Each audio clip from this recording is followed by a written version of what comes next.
আসসালামু আলাইকুম। আপনাদের সবাইকে শুভ অপরাহ্ন। আমার আসতে একটু দেরি হলো, আপনারা ক্ষমা করবেন। আজকে আমাকে আমাদের প্রেস সচিব রোহিঙ্গা বিষয়ে কিছু কথা বলতে বলেছেন, আপনাদের কিছু আপডেট দিচ্ছি। আপনারা জানেন 2016 সালে মায়ানমার থেকে 2016 সালের অক্টোবর না 2017 এবং অগাস্ট এবং 16 এবং 17 এবং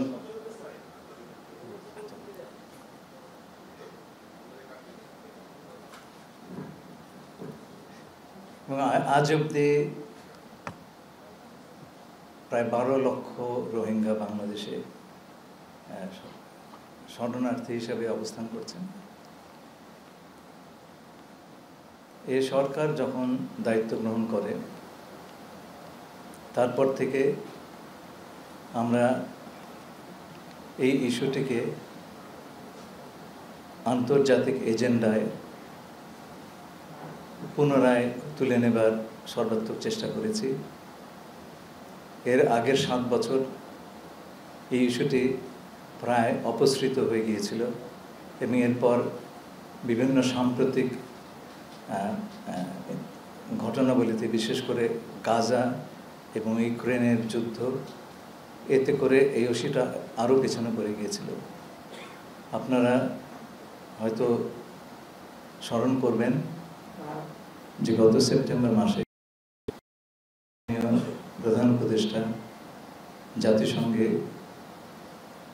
জাতিসংঘ সাধারণ অধিবেশনে এই ইস্যুটি উত্থাপন করেছিলেন এবং জাতিসংঘকে একটি আন্তর্জাতিক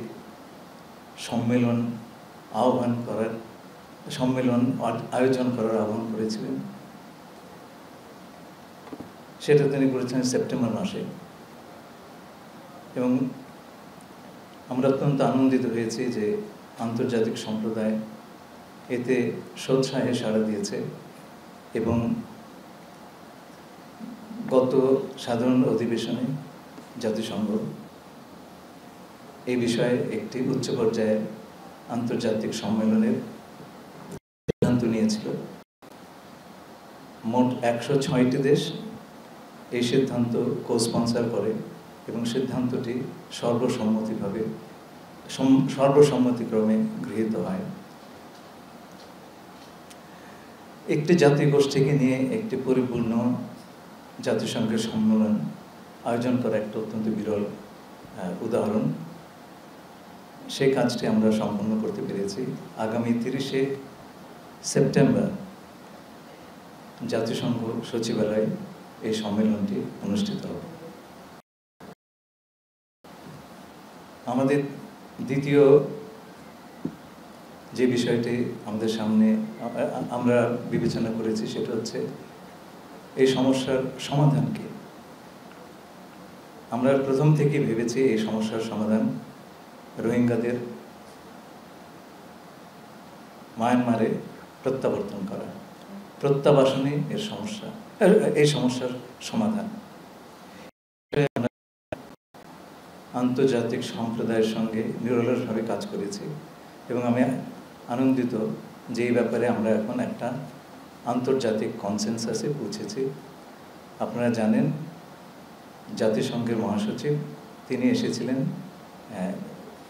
মার্চ মাসে এবং তিনি দ্ব্যর্থহীনভাবে বলে গেছেন যে এই সমস্যার সমাধান কেবলমাত্র মিয়ানমারে রোহিঙ্গাদের প্রত্যাবাসন। তৃতীয় যে কাজটি আমাদের সামনে ছিল সেটা হচ্ছে প্রত্যাবাসনের প্রথম যে পদক্ষেপ, মানে কারা ফেরত যাবেন সেই সম্পর্কে একটা মায়ানমার সরকারের থেকে সিদ্ধান্ত নিয়ে আসা।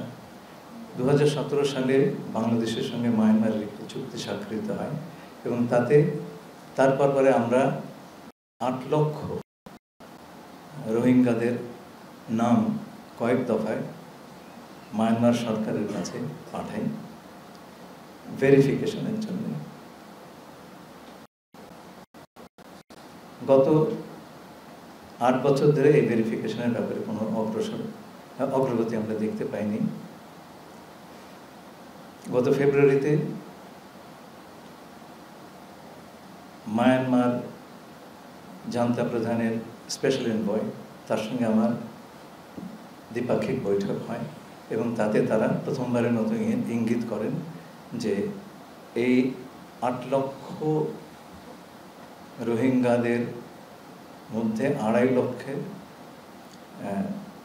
ভেরিফিকেশনের কাজ তারা, এবং এর মধ্যে 1,80,000 তারা প্রত্যাবাসনযোগ্য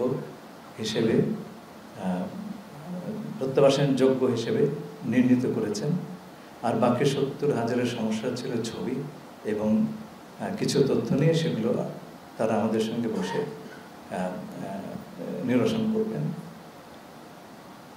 এই সিদ্ধান্তটি বিমস্টেক বৈঠকের গত মাসে আমি এবং মিয়ানমারের উপপ্রধানমন্ত্রী এবং পররাষ্ট্রমন্ত্রী যৌথভাবে এটা আমরা অ্যানাউন্স করি।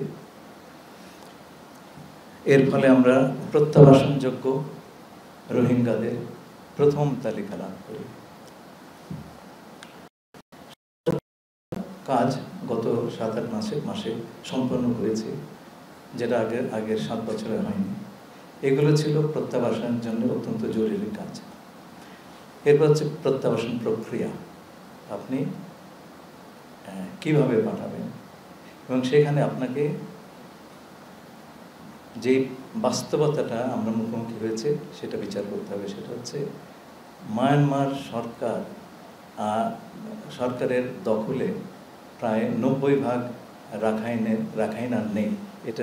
এটার অধিকার নিয়ে নিয়েছেন আরাকান আর্মি, এবং আরাকান আর্মি এবং সেই সাথে মায়ানমার সরকারের সঙ্গে আলোচনা করে এই প্রত্যাবাসন প্রক্রিয়া শুরু করা সম্ভব।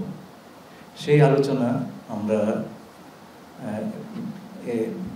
একই সমান্তরালে চালু করেছি, আলোচনা চলছে। আমাদেরকে আরাকান আর্মি সুস্পষ্টভাবে বলেছে যে রোহিঙ্গাদের ফেরত নেওয়াটা তাদের একটা প্রিন্সিপাল পজিশন। মায়ানমার সরকারও উল্লেখ করেছেন। যে কথাটি আমাদেরকে আরাকান আর্মি বলেছে তা হলো, পরিস্থিতি অনুকূল হলে তারা এই প্রত্যাবাসনের উদ্যোগ নেবেন। আপনারা জানেন আরাকানের যুদ্ধাবস্থা এখনো নিরসন হয়নি,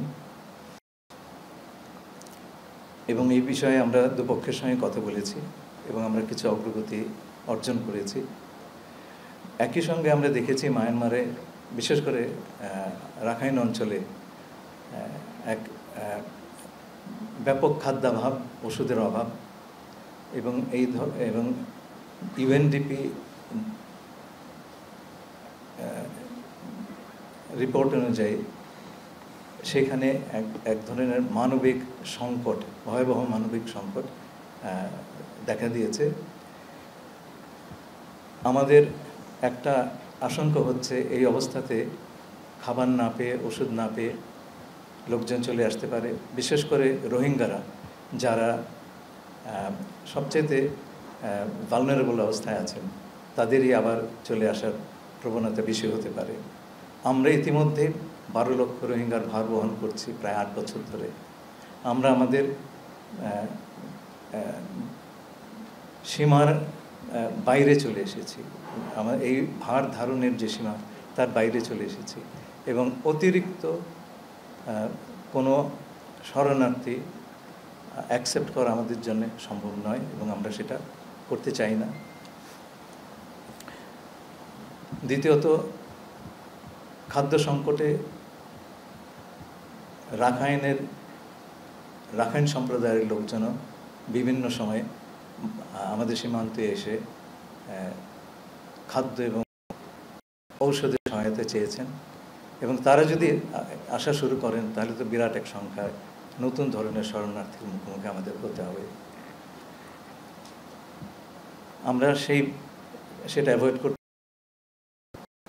জাতিসংঘ কার্যক্রম যেটা মায়ানমারে চলছে সেটা রাখাইনে আর চলা সম্ভব নেই, এই কারণে যে যুদ্ধাবস্থার কারণে মানবিক যে কোনো প্রকার ত্রাণ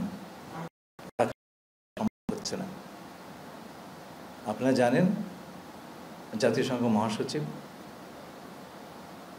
গত মার্চ মাসে বাংলাদেশে এসে আমাদেরকে বললেন যে আমরা রাখাইনে ত্রাণ সাহায্য দিতে পারি কিনা। আমরা বিষয়টি বিবেচনা করছি, কিন্তু এতে বেশ কিছু আবশ্যকতা আছে। প্রথম কথা হচ্ছে যে যেগুলো জাতিসংঘের তরফ থেকে আরাকান আর্মিকে জানানো হয়েছে যে এই সাহায্য বা সহযোগিতা এটা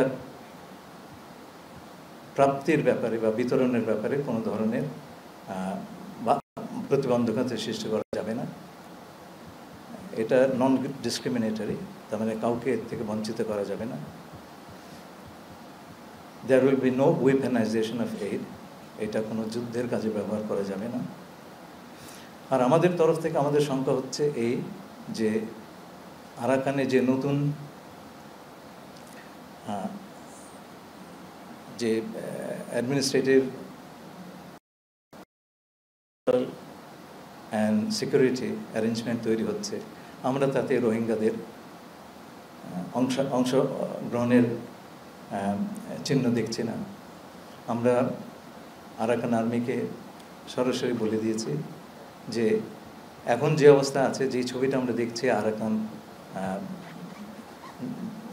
প্রশাসনের, সেটা হচ্ছে এথনিক ক্লিনজিং হয়ে গেলে যা হতো। আমরা কোনো ধরনের এথনিক ক্লিনজিং আমরা সহ্য করব না। তারা যদি এক্সক্লুসিভলি রাখাইনদের নিয়ে মানে রাজ্য পরিচালনা করতে চায়, তাহলে সেটা হবে একটা অ্যাপারথাইড রাষ্ট্র, সেটা আমরা মেনে নিতে পারি না। তাদেরকে এই কথাগুলো বলা হয়েছে, আমরা আশা করছি যে তারা এর সদুত্তর দেবে। আমরা এই সমস্যার শান্তিপূর্ণ সমাধান করতে চাই। বাংলাদেশ মনে করে এই সমস্যার একমাত্র সমাধান হচ্ছে রোহিঙ্গাদের মায়ানমারে প্রত্যাবাসন করা। আমরা এই কাজটি করার সকল অপশনে আমাদের টেবিলে থাকবে। আমরা সর্বপ্রযত্নে এবং আমাদের সকল কূটনৈতিক এবং অন্যান্য সামর্থ্য দিয়ে এই সমস্যার সমাধান করার প্রচেষ্টা করি। আমি জানি মায়ানমারে জাতিসংঘের সাহায্য নিয়ে বাংলাদেশে একটা করিডোর দেওয়ার কথা যে গুজবটা উঠেছে, আমি দ্ব্যর্থহীনভাবে বলে দিচ্ছি, করিডোর নিয়ে আমাদের সঙ্গে কথা হয় নাই এবং কারোর সঙ্গে কথা হবে না। করিডোরের ব্যাপারটা বুঝতে হবে। করিডোর হচ্ছে একটা ইমার্জেন্সির সময় এক দুর্যোগপূর্ণ জায়গা থেকে মানুষকে সরিয়ে নেওয়ার ব্যবস্থা। আমরা এখানে কাউকে সরাচ্ছি না। আমরা যেটা করছি, যেহেতু আরাকানে কোন সাহায্য সহযোগিতা এইড এর উপকরণ অন্যান্য সাপ্লাই রুট দিয়ে দেওয়া সম্ভব হচ্ছে না, জাতিসংঘ আমাদেরকে বলল যে আপনারা এই সাহায্য, যেটা তারা তো সাহায্য দিয়েই যাচ্ছে আপনার রোহিঙ্গাদেরকে গত 7-8 বছর ধরে, সেটা আমাদের চোখের সামনে। তারা বললে এর কিছুটা দূরে বর্ডার, আপনারা এইটুকু জায়গাতে আমাদের সাহায্য করবেন যাতে আমরা ওপারে নিয়ে যেতে পারি। জাতিসংঘ তার বিভিন্ন সহযোগীদের মাধ্যমে রাখাইনের ভেতরে যে এই চ্যানেল তারা সেটা ব্যবহার করবে এবং সেইটা দিয়ে তারা এই মানবিক সাহায্য পৌঁছে দেবেন রাখাইনের জনগণের কাছে।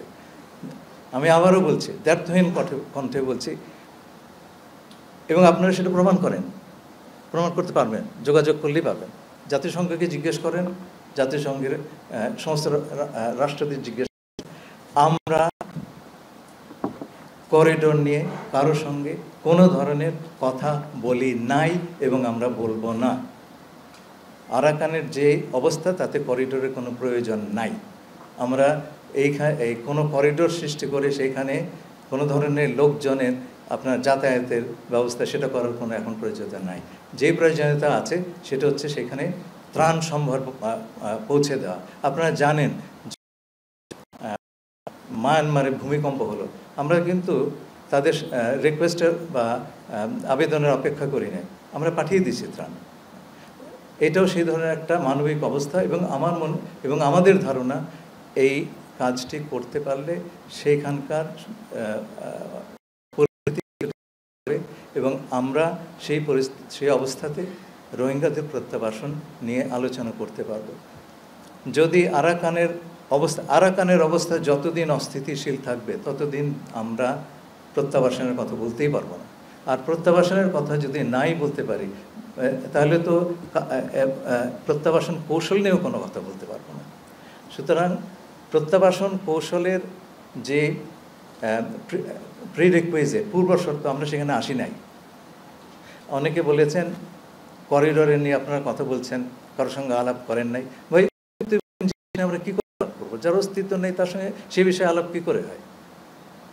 আর আরেকটা কথা আপনারা শুনেছেন আমার জাতীয়তা নিয়ে, আমার একটাই ন্যাশনালিটি সিটিজেনশিপ, বাংলাদেশের সিটিজেনশিপ।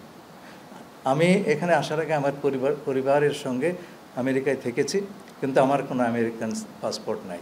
বাংলাদেশ ছাড়া অন্য কোনো দেশের জাতীয়তা আমার নাই।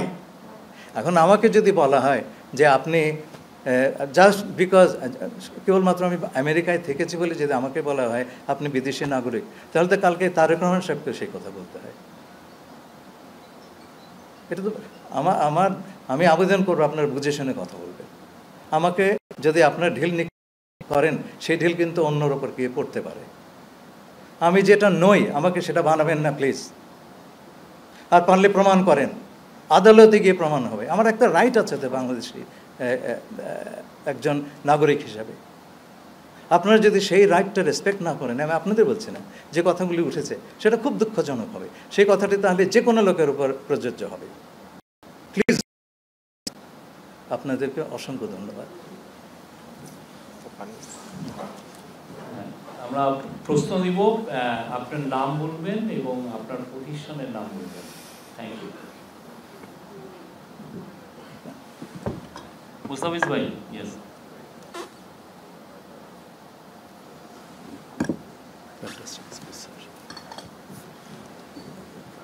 বলতে থাকেন মুস্তাফিজ ভাই। আমি শুনছি।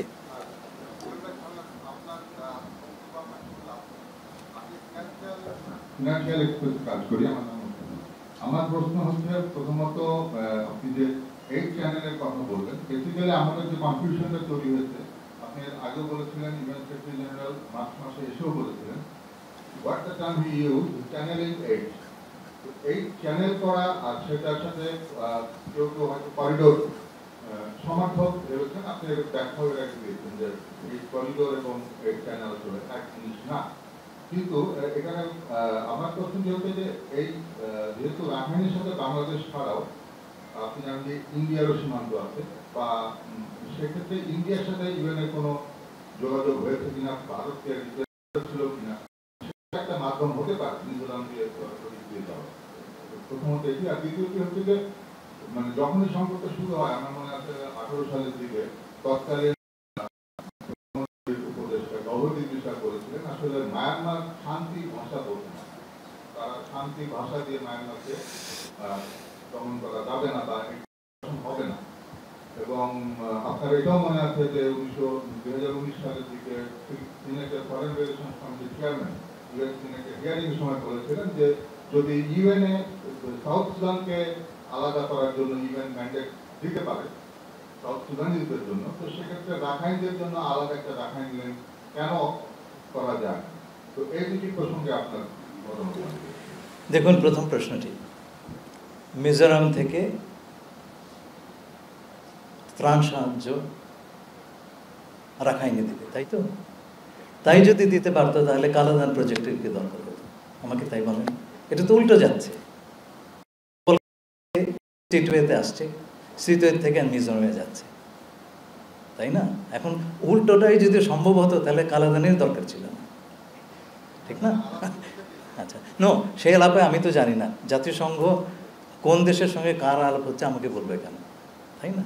কিন্তু আমরা বুঝতে পারছি যে অন্য কোনো চ্যালেঞ্জ নাই। এখন আমরা দেবো কি দেবো না এটা আমার সার্বভৌম সিদ্ধান্ত। আচ্ছা, 2 নম্বর সাউথ সুদান, এটা নিয়ে আপনি মনে রাখবেন, জাতিসংঘ এই ধরনের বিষয় নিরাপত্তা পরিষদের সম্পূর্ণ সম্মতি না নিয়ে এই কাজটা করতে পারে না। বিশেষ করে 5টি ভেটো মেম্বারের সমর্থন ছাড়া জাতিসংঘ এই ধরনের কাজ করতে পারে না। যেমন ধরেন, ইরাক কুয়েত যুদ্ধের সময় ইরাক ঢুকে পড়েছিল কুয়েতে, তারা ফেরত যাচ্ছে না। জাতিসংঘর নিরাপত্তা পরিষদে সবগুলো সদস্যের সম্মতি নিয়ে সিদ্ধান্ত হলো একটি জাতীয় সংঘ বাহিনী সেইখানে যুদ্ধে অবতীর্ণ হয়ে ইরাকের সীমান্তের ভেতরে পাঠিয়ে দিবে ইরাকি সৈন্যদের। আমি সেই সিদ্ধান্ত যেদিন হয়, আমি সিকিউরিটি কাউন্সিলে নিজে বসেছিলাম, সবাই হাত তুলেছেন, কেবল কিউবা এতে ভোট দেয় নাই। জাতিসংঘ কখনই এই ধরনের কেসে নিরাপত্তা পরিষদের সম্পূর্ণ সমর্থন ছাড়া কিছুই করতে পারবে না। এখন আপনি আমাকে বলেন, যদি মিয়ানমারকে কেটে আরাকান বের করে নিতে হয়, চীন এবং রাশিয়া কি ভোট দিবে? তাদের তো 2টা ভেটো আছে। নিরাপত্তা পরিষদে এই বিষয়ে একটা প্রস্তাব গ্রহণের চেষ্টা বেশ কিছু দেশ করছিল, কিন্তু চীন রাশিয়া এটাতে একেবারে সম্মত না। আমি বলছি না রাখাইনকে কেটে দাও, আমি বলছি রাখাইনের যে মানবিক অবস্থা সেইটা নিয়ে একটা রেজলিউশন বা একটা ডিসিশন নিরাপত্তা পরিষদ নেওয়ার চেষ্টা ছিল, কিন্তু বিভিন্ন দেশ সেইটার সমর্থন চীন এবং রাশিয়া দেয় নাই। তো এগুলো করা সম্ভব না যদি জাতিসংঘের নিরাপত্তা পরিষদের সকল সদস্য, চ্যাপ্টার 7 নামে একটা চ্যাপ্টার আছে জাতিসংঘ সনদে বল প্রয়োগের সঙ্গে, সেইটা ইনভোক করে যদি না করা যায়, জাতিসংঘ কোনো যুদ্ধ বা ইত্যাদি জড়িত হতে পারে না, সম্ভব না। এটা জাতিসংঘ আপনার মহাসচিব চাইলেও পারবেন না, তার সেই ক্ষমতা নেই। Thank you.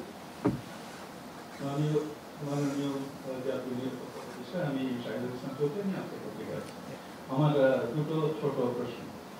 একটা হলো যে সাধারণভাবে যে তথ্যটা আছে যে এখানে যুক্তরাষ্ট্র সহ পশ্চিমা বিভিন্ন চাপ আছে যাতে দ্রুত আপনার এই পাঠানোর যে চ্যানেলটা এটা চালু হয়।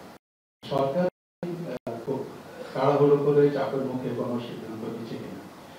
দ্বিতীয় যে প্রশ্নটি আমি বুঝতে চাই সেটা হলো যে আপনি মাত্র সিকিউরিটি কাউন্সিলের কথা বলেছেন, এই বিষয়টি কি আপনার সিকিউরিটি কাউন্সিলের সমর্থন দরকার হবে কিনা বা সিদ্ধান্ত দরকার হবে কিনা? ধন্যবাদ। প্রথম কথা হচ্ছে, আমেরিকা কেন, আমরা কারো চাপের মধ্যেই নাই, আমরা কারো চাপের মধ্যে নেই, কেউ আমাদের কোনো চাপটা দিচ্ছে না। আমরা সবার সঙ্গে কথা বলছি, আমেরিকা, চায়না, সেখানে অংশীজন তাদের সবার সঙ্গে কথা বলছি। আমাদের ওপরে কোনো চাপ নাই, যেই জিনিস নাই সেটার ভার তো আমরা অনুভব করতে পারি না, 1 নম্বর। 2 নম্বর, তাড়াহুড়োর কোনো কথা নাই, আমাদের সোজা হিসাব আমাদের সোজা, সেটা হচ্ছে রোহিঙ্গাদের ফেরত যেতে হবে, এবং ফেরত গিয়ে তারা যেন আবার আগের 2বারের মতো প্রত্যাবাসিত হয়েছে সেরকম আর ফেরত না চলে আসেন। It has to be a sustainable repatriation. তারা যাবেন এবং সেখানে থাকবেন।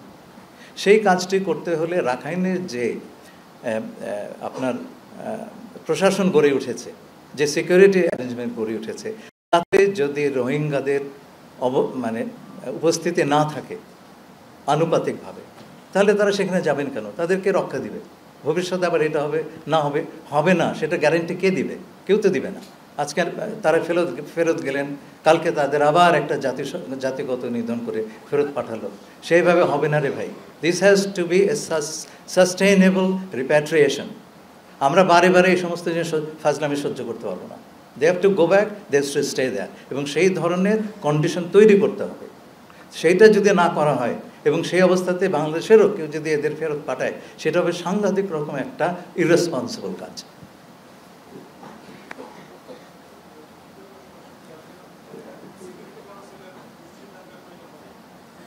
একটু না দেখুন, আপনি করিডোর করতে চাইলে হবে, লাগবে। আর আপনি যদি মনে করেন যে না, মিয়ানমার আরাকান আর্মি তারা বললো যে ঠিক আছে ভাই, আমরা বিপদে পড়েছি, আমাদের দুটো সাহায্য দাও, তোমাদের বাংলাদেশ আপনাদের ছাড়ার কোনো রুট নাই, আপনারা সেই কেবল বর্ডারটা পার করে দেবেন, আমরা সবাই অ্যাগ্রিমেন্টে আছি, তখন সেটা আমরা বিবেচনা করব। কিন্তু সেটা বললেই তো হবে না রে ভাই। আরাকান আর্মিকে তো তার ঘরটা গোছাতে হবে। যদি এর মধ্যে বসে থাকে, অ্যাপারথাইড রাষ্ট্র কায়েম করতে চায়, আমরা কেন সাহায্য দিব রে ভাই? প্রশ্নই ওঠে না। মিশু,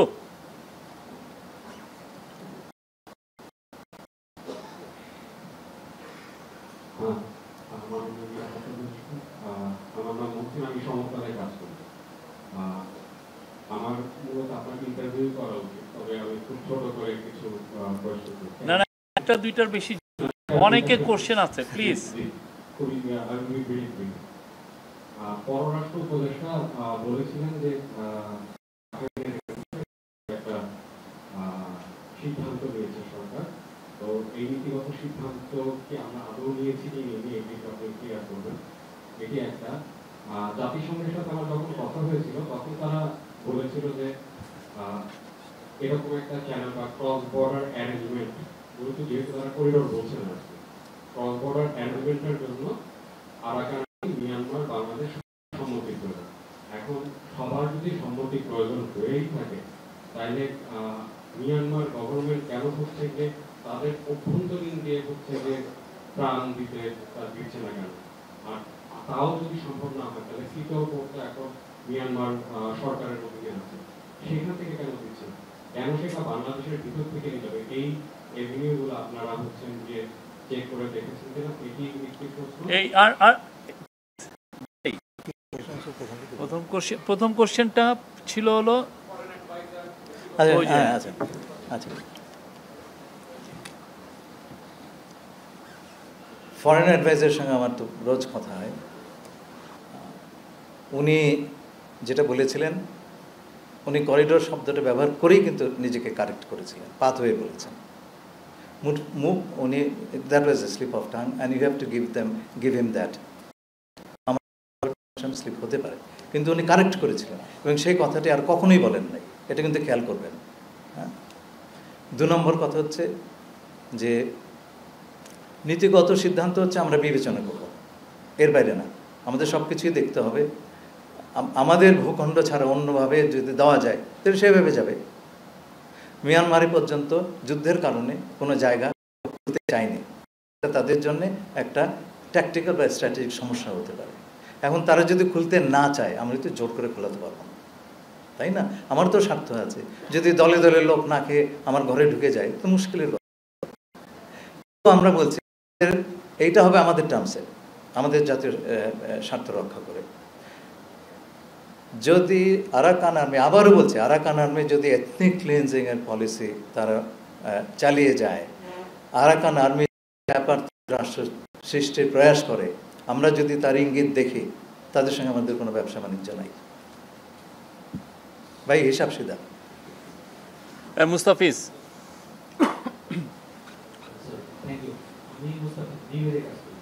আপনি যে প্রসঙ্গটা এনেছেন, আমার একটু জানার আগ্রহ এখানে যে মিয়ানমার গভর্নমেন্টের এই ব্যাপারে সিদ্ধান্তটা কি, তারা অ্যাপ্রুভ করেছে কিনা, আর এই এটা মেডিসিন হোক বা খাদ্য সামগ্রী হোক, এটার কন্ট্রোল কাদের উপর থাকে? আর বাংলাদেশের অনেকেই সিকিউরিটি এক্সপার্টরা বলেছেন এখানে একটা আশঙ্কা থাকে Bangladesh going to be a part to the conflict. এটা আসলে কত সত্য? Thank you. শুনুন, আপনাদেরকে সবিনয় একটা কথা বলতে চাই, সব কিছুই কিন্তু পাবলিক ডিপ্লোমেসির ব্যাপার নয়। কোনো রাষ্ট্রই সব কিছু ডিসক্লোজ করবে না। আপনারা যদি দেখেন সাহায্য সেখানে যাচ্ছে, তাহলে ধরে নেবেন দুই পক্ষের সম্মতি আছে, আপনারা ধরে নেবেন। তাছাড়া আমরাও দিব না, তারাও নেবে না, জাতিসংঘের মধ্যে যাবে না, এটা মনে রাখবেন। জাতিসংঘ হচ্ছে 190টারও বেশি দেশের সংগঠন, তারা এই সমস্ত অ্যাডভেঞ্চারে যায় না, আপনি কোথাও দেখাতে পারবেন না। এক। আর দ্বিতীয় আপনার প্রশ্নটি কি ছিল? কন্ট্রোল। আচ্ছা, পুরো কন্ট্রোল জাতিসংঘের, তারা পুরোটার দায়িত্ব নিচ্ছেন, এমনকি ওপারে গিয়ে যে সেফটি সিকিউরিটি এটা তাদের দায়িত্ব। আমাদের কাজটা হচ্ছে এই বর্ডারটা হচ্ছে একটা পোরাস বর্ডার, সেখানে নানা রকম জিনিস হয়, আমরা চেষ্টা করব বর্ডার কন্ট্রোলটা করতে, যাতে করে তারা জিনিসটা ওপারে নিয়ে যেতে পারে নিরাপদে। এবং আমাদের দেখতে হবে এই প্রক্রিয়াতে কোনো মাদক যাওয়া আসা করছে কিনা, অস্ত্রশস্ত্র যাওয়া আসা করছে না, সেই সিকিউরিটির জিনিসগুলো তো আমাদের দেখতেই হবে, তাই না? আমরা তো কাউকে ফ্রি পাস দিতে পারি না, কোনো সম্ভাবনা নেই। আমরা শুনেন, দুই পক্ষ যদি রাজি হয়, এটা আপনারা একটা ভেবেই দেখেন না, একটু যুক্তি দিয়ে দেখেন, দুই পক্ষ যদি রাজি হয় যে ভাই আমি বিপদে আছি, আমাকে একটু সাহায্য করো, সম্মতি নিয়ে যাচ্ছে, কনফ্লিক্টটা কি করে যাই? আর কনফ্লিক্ট না থামলে তো আমরা যাবই না। আমরা দুপক্ষকেই বলেছি যে যদি আরাকান আর্মি তার সশস্ত্র কর্মকাণ্ড ওই সময়টুকুতে বন্ধ না করে, এবং মিয়ানমার বিমান বাহিনী যদি এয়ার স্ট্রাইক বন্ধ না করে, কোনো এইড আমাদের এখান থেকে যাবে না। এটা পরিষ্কার করে বলে দেওয়া হয়েছে, এবং এইটা আমি বারে বারে কিন্তু বলেছি, আপনারা ছেপেছেন অনেকে। Any question from this part?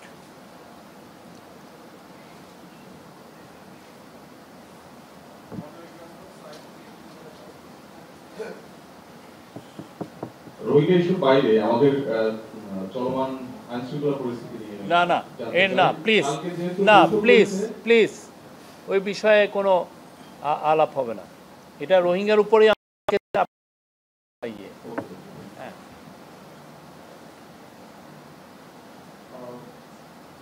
আমি পরিমল পাবনা থেকে। আমরা যেহেতু বিবেচনা করছি, এই কথাটা বলছি, তাহলে ক্রস বর্ডারে মানে আমাদের সীমান্তে ঠিক কোন জায়গা দিয়ে এই ক্রস বর্ডার চ্যালেঞ্জটা হতে পারে, সেটা আমাদের ভাই, রোগী তো হাসপাতালে ভর্তিও হতে হবে, তারপরে তো আপনার চিকিৎসার বন্দোবস্ত। আমরা তো সেখানে যাইনি। দুপক্ষ যদি, সকল পক্ষ যদি রাজি হয়, তাহলে যেটা আমাদের জন্যে আবারও বলছি, কোনো কিছুই কিন্তু রাজি হয় নাই, এখনও সেই পর্যায়ে যাই নাই জিনিসটা। যদি যাবার হয় তাহলে পরে আমরা সবার সঙ্গে বসে সেটা ঠিক করব, কারণ সেইখানে আমাদের নিজস্ব বিবেচনা আছে যে এই ধরনের ঘটনা ঘটলে, এই ধরনের একটা জিনিস আমরা যদি অ্যাগ্রি করতে যাই, আপনি যে কথাগুলি বললেন, রুটগুলি দেখতে হবে, অন্যরা যেটা বললেন, আমাদের যে সেফটি সিকিউরিটি দেখতে হবে, তাই না? আমাদের রাস্তাঘাট কোনটা ব্যবহার হবে, সেইটার অবস্থা কি, হ্যাঁ, সেইগুলো আমাদের দেখতে হবে। এইটার ভেতরে অন্য কিছু চলে যাচ্ছে কিনা সেগুলো আমাদের দেখতে হবে। বহু কিছু বিবেচনার আছে, এটা কি একজনের সিদ্ধান্ত নাকি রে ভাই? এটা শুধু কেবলমাত্র পুরো সরকারের না, সমস্ত অংশীজনের সঙ্গে বসে আমরা এগুলো ঠিক করবো। আমরা সেখানে যাইনি, এখনো পর্যন্ত সেই জায়গাতে আমরা পৌঁছাই নাই। কোনো কিছুই এখনো বিবেচনার অবস্থায় আসে নাই। যখন বিবেচনার জায়গাটাতে আসবে তখন আমরা বিবেচনা করব, এবং বিবেচনার পর্যায়ে আমরা সকলকে নিয়েই সে বিবেচনাটা করব। মাননীয় উপদেষ্টা, আমার নাম রবিউল হক, আমি খবরের। আমরা যতটুকু দেখেছি যে আপনি বলেছেন যে আমাদের নতুনভাবে রোহিঙ্গা গ্রহণ করার কোনো সুযোগ আমাদের নাই, অবস্থাও না। সেখানে 1,20,000 গত 1 বছরের মধ্যে ঢুকে গেছে। এইটা কেন ঢুকতে দেওয়া হলো, একটা বিষয়। আর আরেকটা হচ্ছে যে আমরা এতদিন দেখেছি যে মিয়ানমারের কর্তৃপক্ষ এবং কথা এবং এদের প্রতিশ্রুতি কখনো রাখেনি, এটা একেবারে প্রমাণিত। এখন আমরা ওখানে যদি হিউম্যানিটেরিয়ান চ্যানেলে বা তাদের একটা কন্ডিশন আমরা নিয়ে আসি, সেখানে তাদের স্টেবল হওয়ার পরে রোহিঙ্গাদের যে প্রত্যাবাসন হবে, এর কোনো নিশ্চয়তা আছে? এই যে আপনি যে না প্লিজ ভাই, আচ্ছা, আপনার প্রথম কথাটি 1923 সালের থেকে 1924 সালের জুলাই আগস্ট পর্যন্ত সবচেয়ে বেশি সংখ্যক লোক এসছেন যুদ্ধকালীন অবস্থার কারণে, নিরাপত্তাহীনতার কারণে তারা এসেছেন। 2023 থেকে 2024 সালের মাঝে আপনার জুলাই আগস্ট সেপ্টেম্বর এই সময়টাতে। তারপরে কিছু কিছু লোক এসছেন খাদ্যাভাবের জন্যে, আমরা সম্প্রতি কিছু নিউ অ্যারাইভাল তাদেরকে জিজ্ঞেস করেছি, ইনসিকিউরিটির কারণে অনেকে আসছেন এবং খাদ্য ঔষধ ইত্যাদির অভাবে আসছেন। এটা একটা মিক্সড পিকচার, কিন্তু আগের যে ওই সময়টাতে যে বিশাল ফ্লো সে ধরনের কিছু এখন হচ্ছে না, যাও হচ্ছে সেটাও আমাদের জন্য অ্যাকসেপ্টেবল না। সেই কথাটি আমরা পরিষ্কার আরাকান আর্মির কাছে বলেছি। আমরা একটা সীমার কাছে এসে গেছি এবং তারা যে প্রতিশ্রুতি আমাদেরকে দিয়েছে যে রোহিঙ্গা যাতে আর বাংলাদেশে না আসে তার চেষ্টা তারা করবেন, আমরা সেটা প্রমাণ করতে চাই। সেই আর মনে রাখবেন, আমাদের এই আলোচনাগুলো আমরা প্রধানত জাতিসংঘকে মাঝে রেখে করি। আমরা একটা এস্টাবলিশড স্টেট, বিভিন্ন আন্তর্জাতিক চুক্তি ইত্যাদির মাধ্যমে আমরা আমাদের অ্যাকাউন্টেবিলিটির একটা ব্যাপার আছে সারা দুনিয়ার কাছে। একটা নন স্টেট অ্যাক্টরে সেটা নাই। সেই কারণেই আমরা জাতিসংঘকে মাঝে রেখেই এই আলোচনাগুলো করছি। আমরা তাদের বিশ্বাসযোগ্যতা পরীক্ষা সবসময় পর্যবেক্ষণে রাখব। যখন আপনি যে কোনো একটা আলাপে যান, আমি কোনো কারো সম্পর্কে ঢালাও মন্তব্য করতে চাই না। যতক্ষণ না পর্যন্ত বিশ্বাসভঙ্গের কারণ দেখছি ততক্ষণ পর্যন্ত আমরা কাউকে বিশ্বাসভঙ্গকারী বলবো না। এইভাবে নেগোসিয়েশন হয় না।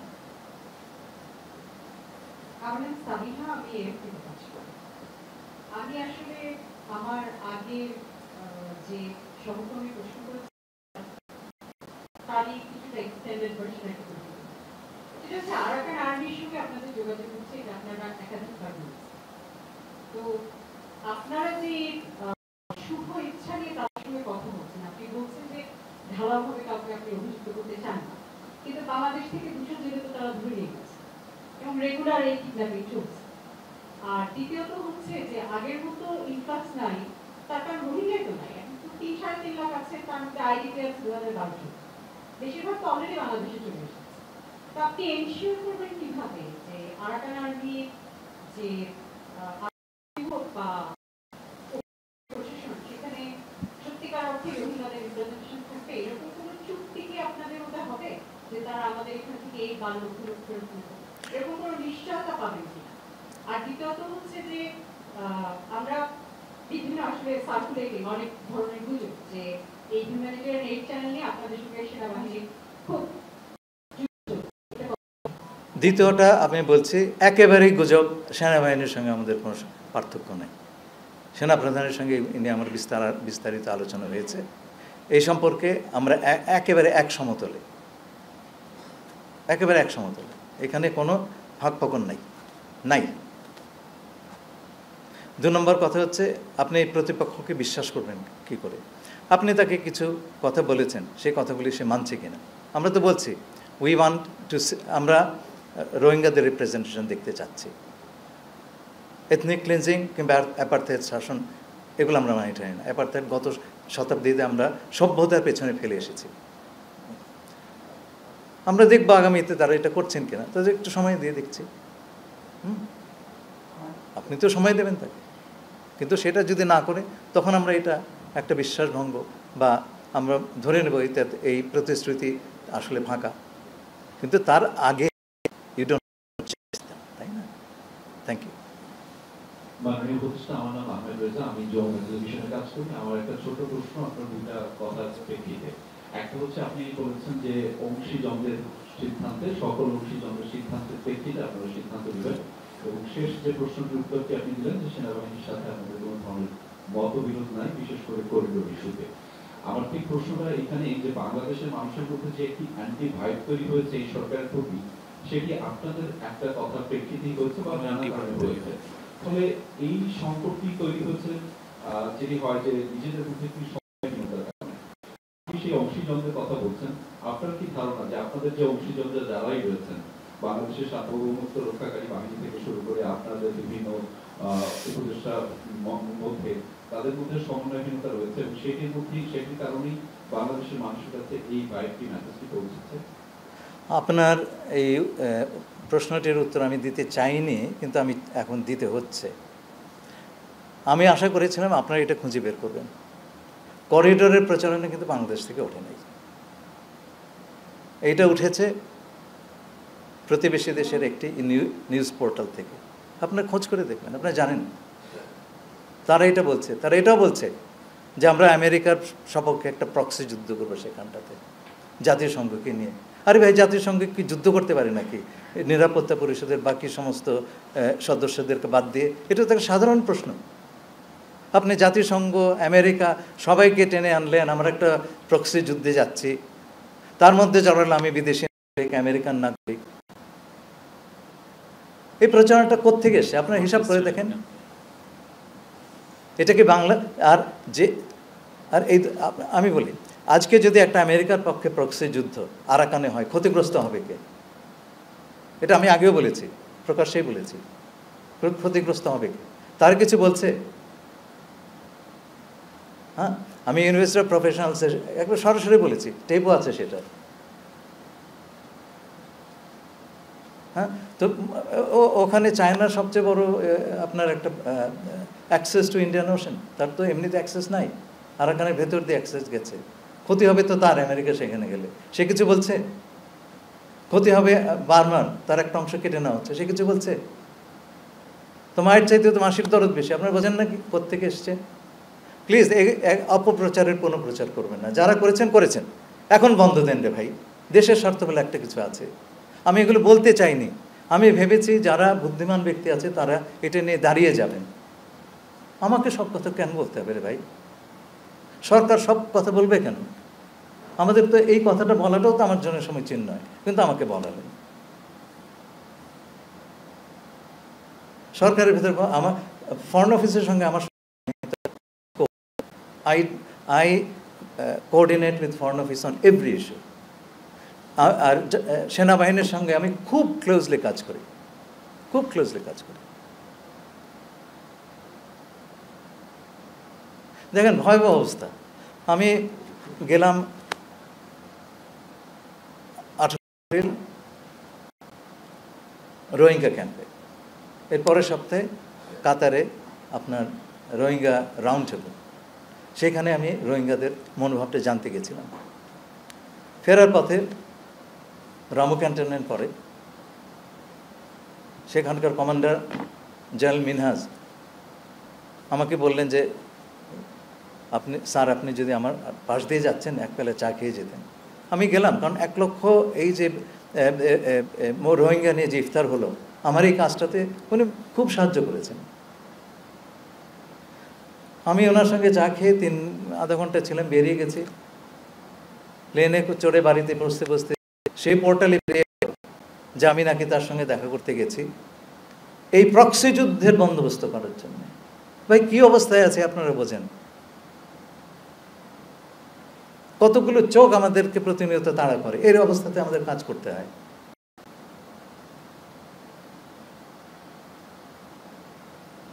ধন্যবাদ। হ্যাঁ, মুক্তা বলেন।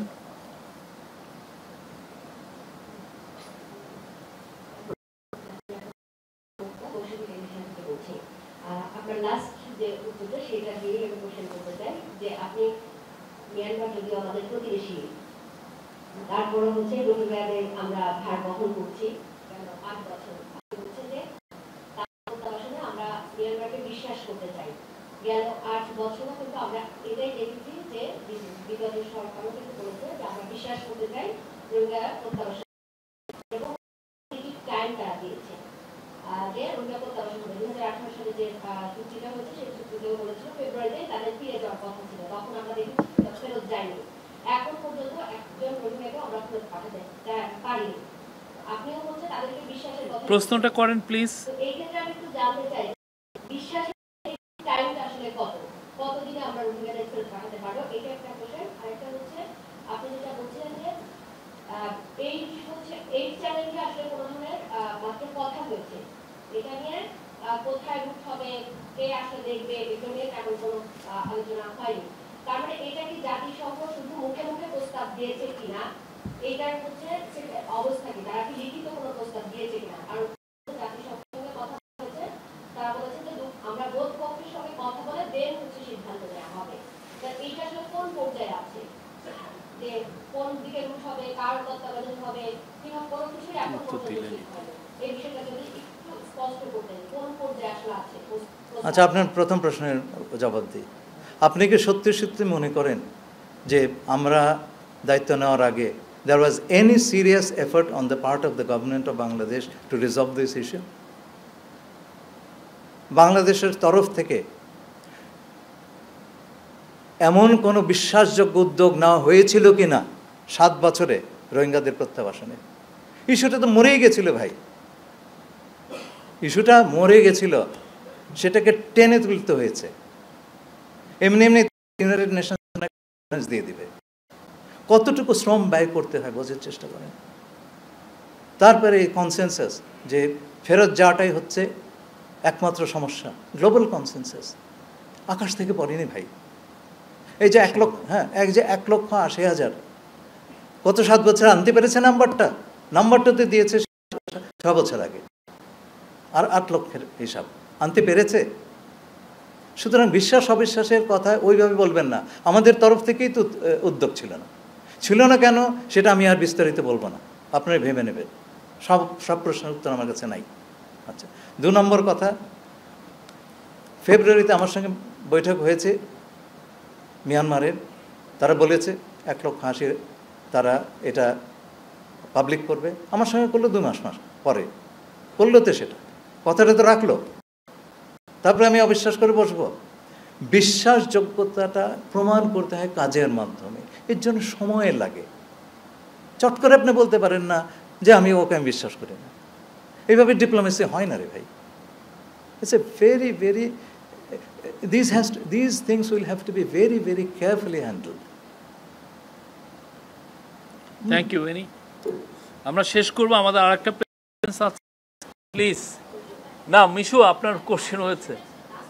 কোশ্চেনটা না লাস্ট কিছু না, আমি না জাতিসংঘে শুনুন, আমি একটা কথা বলি, জাতিসংঘের কোনো কাজই লিখিত হয় না unless there is an agreement.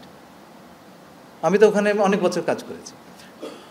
কোনো অ্যাগ্রিমেন্ট না হলে সকল পক্ষের সম্মতি এবং কিভাবে এইগুলো মোটামুটি যতক্ষণ না পর্যন্ত চূড়ান্তভাবে নির্ণীত হবে ততক্ষণ পর্যন্ত কিছুই লিখিত হবে না। Thank you. আমার মনে হয় শেষ না, আমাদের আরেকটা প্রেস কনফারেন্স। বলুন। আচ্ছা বলেন। স্যার, আমি মোস্তফা মল্লিক, আমি চ্যানেলে আছি। দীর্ঘদিন ধরে পরিচিত প্রশ্ন করলই ফিরে যাবে না সেটা আমি বলছি, কিন্তু গোয়েন্দা সংস্থার স্পষ্ট কিছু প্রত্যেক বছরই তারা রিপোর্ট দেয়। আমাদের পার্বত্য অঞ্চলের কমপক্ষে 2জন উপজেলা চেয়ারম্যান আছে যারা আসলে তাদের পূর্বপুরুষ বাংলাদেশে এসেছিল, তারা রোহিঙ্গা, এবং এখন তারা সরাসরি রাজনীতির সঙ্গে অংশ নিয়েছে। গেল সরকারের সময়ে তারা প্রতিদ্বন্দ্বিতাও করেছে, এবং তৃণমূল এরকম সংখ্যাটা অনেক। এবং আমাদের যেমন আদমশুমারি হয়, জনশুমারি হয়, আপনি প্রশ্নটা করেন প্লিজ। ওদের ওরা হয় না। অর্থাৎ আপনারা যে একটা ফিগার দিচ্ছেন 12 লক্ষ, ভেতরে কি আসলে 12 লক্ষ আছে নাকি সারা দেশে তারা ছড়িয়ে গেছে? মানে এটা কতটা জটিল ক্রাইসিসের মধ্যে আমরা আছি, এই বিষয়টা যদি একটু বলতেন। আমি যেটা জানি যে তারা এখন তো বরগুনায়ও চলে গেছে, পূর্বখালীতেও চলে গেছে, আসলে অবস্থাটা কি? দেখুন,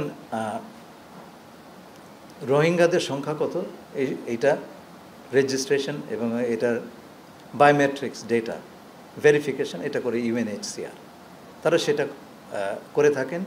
এবং রোহিঙ্গারা এখন এটা কিন্তু 12 লক্ষ লোক একটা ক্যাম্পের ভেতরে থাকে। সেই ক্যাম্প থেকে 2-4 জন যদি বেরিয়ে যায়, কোথাও চলে যায়, সেটা নিরূপণ করা আমাদের জন্য কঠিন। এবং যেটা হয়েছে খুব দুঃখজনক, যেটা ইউএনএইচসিআরের সঙ্গে আমাদের একটা এমওইউ ছিল, এখনও আছে, মেমোরেন্ডাম অফ আন্ডারস্ট্যান্ডিং। তাতে বলা হয়েছে রোহিঙ্গাদের যে বায়োমেট্রিক ডেটা, ছবি, এগুলোর মালিক হচ্ছে বাংলাদেশ এবং ইউএনএইচসিআর, কাস্টোডিয়ান হচ্ছে বাংলাদেশ এবং ইউএনএইচসিআর। 7 বছর ধরে আমরা যে মালিকানা দাবি করি নাই, ইউএনএইচসিআরের কাছ থেকে আমরা কোনো ডেটাই চাই নাই। ইলেকশন কমিশনের সঙ্গে আমার আলাপ হলো, আমি তাদের জিজ্ঞেস করলাম আপনাদের ডেটাবেজের সঙ্গে রোহিঙ্গা ডেটাবেজের যোগাযোগ আছে কিনা। তারা বললেন এই কথা তো কেউ বলে নাই। এইটা না হলে পরে আপনি কি করে জানবেন জাতীয় পরিচয়পত্রে রোহিঙ্গা নাই? আপনি কি করে বলবেন পাসপোর্ট নিয়ে যায়নি বা ভোটার লিস্টে নাম ওঠে নাই? এই কাজই তো করে নাই ভাই। এখন সেই কাজটা আমরা শুরু করেছি। এখন এই বায়োমেট্রিক ডেটা যেটা বলেছি আমরা সেটার মালিক, and we are sovereign, you are not. Data দিতে হবে, ডেটা দিয়ে এখন তারা দেবে, সেই ডাটাটা আমরা উপযুক্তভাবে, ভাই দেশের ভেতরে যে কী অবস্থা বলে বোঝাতে পারবো না। This is one of the problems, right? কেউ এটা নিয়ে কথা বলে না, আমি আপনাকে ধন্যবাদ দিচ্ছি, আপনি বললেন, এইটাও আমাদের নিরসন করতে হচ্ছে। এখন এই ডেটা বেস, আমাদের ডেটা বেস, তখন আমরা বুঝতে পারবো যে এটা যদি ইন্টারঅপারেবল হয়, আমরা সঙ্গে সঙ্গে বুঝতে পারবো যে আমাদের জাতীয় মানে রোহিঙ্গা বেজের কোনো কিছু আমাদের জাতীয় ডেটা বেজে ঢুকে গেছে কিনা আমরা বের করে ফেলবো তখন। It's very simple. কিন্তু এই কাজটি হয় না। মিশু আবার নিচ্ছি, আবার একটা কোশ্চেন। একটাই কোশ্চেন ছোট, সেটা হচ্ছে যে আপনি বলছিলেন যে সেখানে একটা ফেমিন লাইফ সিচুয়েশনের কারণে আমাদের বর্ডারে ইতিমধ্যে হচ্ছে যে বেশ কিছু রাখাইনি বা অন্যান্য জাতিগোষ্ঠীর লোকজন এসেছে, প্লাস হচ্ছে একটা আসার সম্ভাবনা আছে।